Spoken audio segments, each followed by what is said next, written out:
శ్రీ సాయినాథాయ నమః. శ్రీ సాయి సచ్చరిత్రము 15వ అధ్యాయం.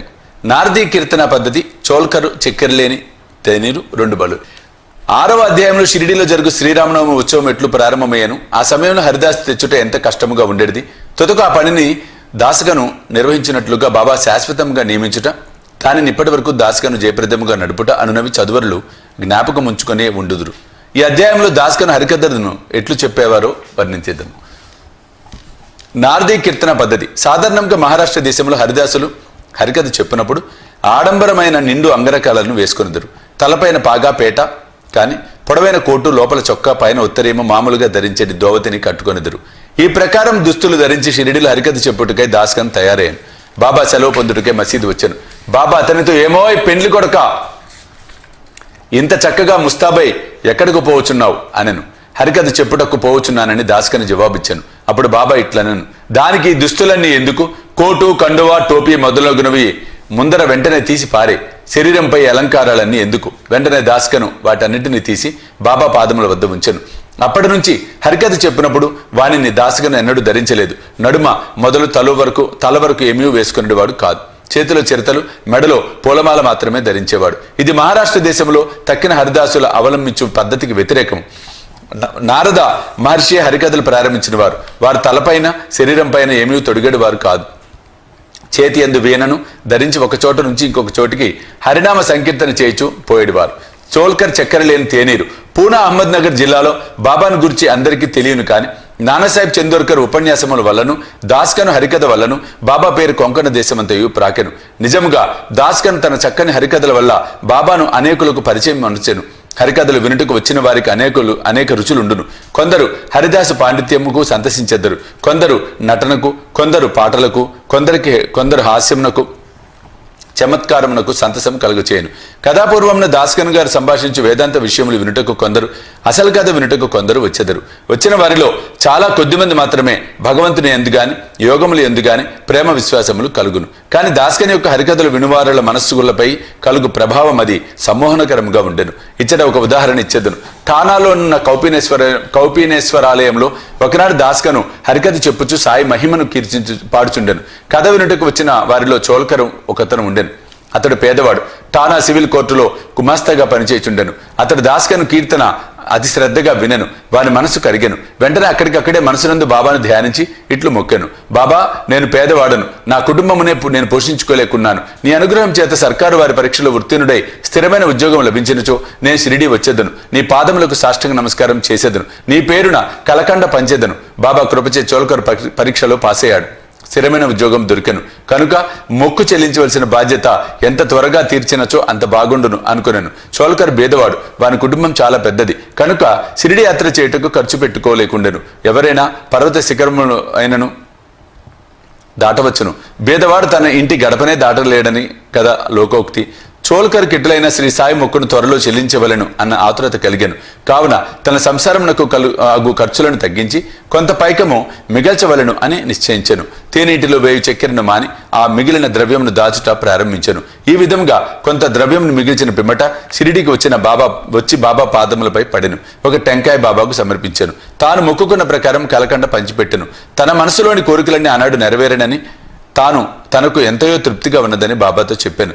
చోల్కర్ బాబుసాహెబ్ జోగ్ గృహం నందు దిగాను. అప్పుడు వీరిరువురు మసీదులో ఉండిరి. ఇంటికి పోవుటకై వారు లేచి నిలువగా బాబా జోగును పిలిచి ఇట్లనెను, నీ అతిథికి టీ కప్పులలో విరివిగా చక్కెర వేయి.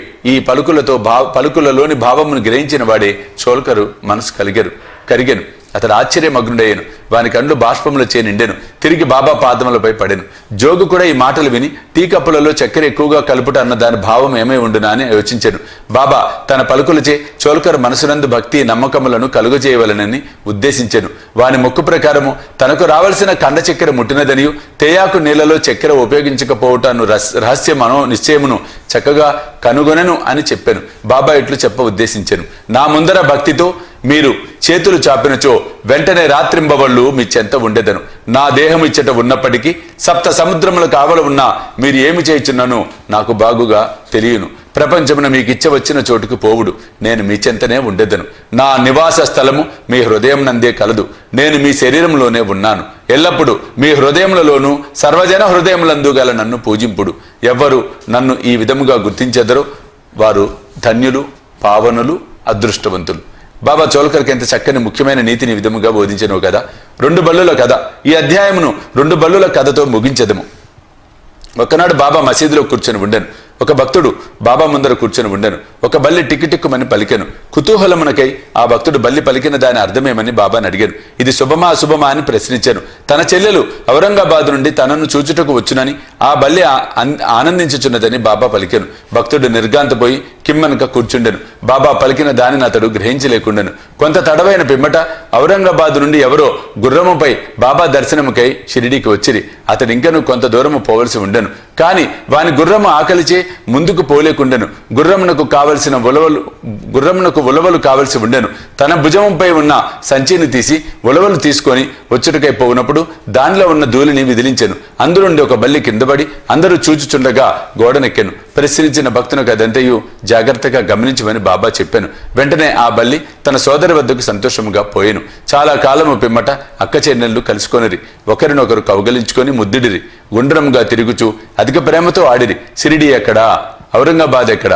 గుర్రపరవుతూ ఔరంగాబాద్ నుండి బల్లిని తీసుకుని షిరిడి ఎట్లు వచ్చాను. రాబోయే ఇద్దరు అక్క చెన్నెళ్ళు కలియుదురని బాబా ముందుగానే ఎట్లు చెప్పగలిగాను. ఇదంతా బహుచిత్రంగా ఉన్నది. ఇది బాబా సర్వజ్ఞుడని నిరూపించుచున్నది. ఉత్తర లేఖనము.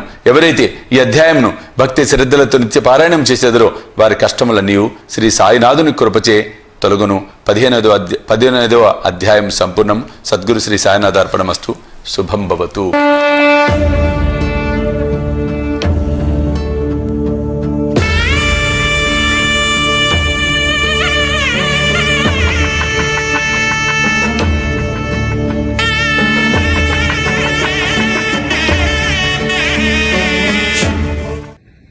సాయి దివ్య రక్షా కవచ యంత్రానికి స్వర్ణ కవచం, స్వర్ణ తాపడం మనం చేయించబోతూ ఉన్నాం. ఆ సముద్రంలో బాబా రత్న ఖచ్చిత సింహాసనంలో కూర్చున్న అధ్యాయం నిజంగా ఒక అపురూప ఘట్టం. ఆ ఘట్టాన్ని మన మాన్సింహ సంస్థను ఆవిష్కరించబోతూ ఉన్నాం. అత్యంత అద్భుతంగా సాయి దివ్య రక్షా కవచ యంత్రాన్ని స్వర్ణమయం చేయబోతూ ఉన్నాం. ఇది నిజంగా ఒక అపురూప ఘట్టం. ప్రపంచ శాంతి కోసం ఆ దైవిక శక్తిని పరిపూర్ణంగా మనం పొందటం కోసం చేస్తున్న ఒక గొప్ప మహాయజ్ఞం. ఈ యజ్ఞంలో మీరందరూ నాతో